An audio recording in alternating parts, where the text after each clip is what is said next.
চলে এসেছি তোমাদের সামনে সেকেন্ড পার্টটা নিয়ে। এখানে দেখতে পাচ্ছ প্রচুর মূর্তি, এখানে ফটো ফ্রেম করা আছে, দারুণ লাগছিল, অসাধারণ একটা আর্ট বলা যেতে পারে। তারপরে চলে গেছিলাম হচ্ছে একটা মানে গয়নাগাটির দোকানে, অনেক হ্যান্ডমেড জুয়েলারি এখানে বিক্রি হচ্ছে।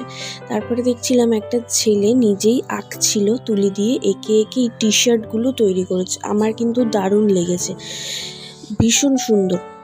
তারপরে দেখছিলাম মারা যেরকম পাটিসাপটা পিঠে বানায়, ওখানে ওনারাও বানাচ্ছেন, আমরা টেস্ট করিনি। যাই হোক, তারপরে এখানে আরও অর্নামেন্টস জুয়েলারির দোকান ছিল, এগুলো দেখে চলে গেছিলাম অপোজিট পারে, যেখানে সব খাবারের স্টল টল বসেছিল। আমরা ওই জায়গাটার ওই রাস্তাটা একটু হেঁটে হেঁটে এনজয় করছিলাম। তারপরে খাওয়া দাওয়া করে নিয়ে বাইকে করে বাড়ি আসছি।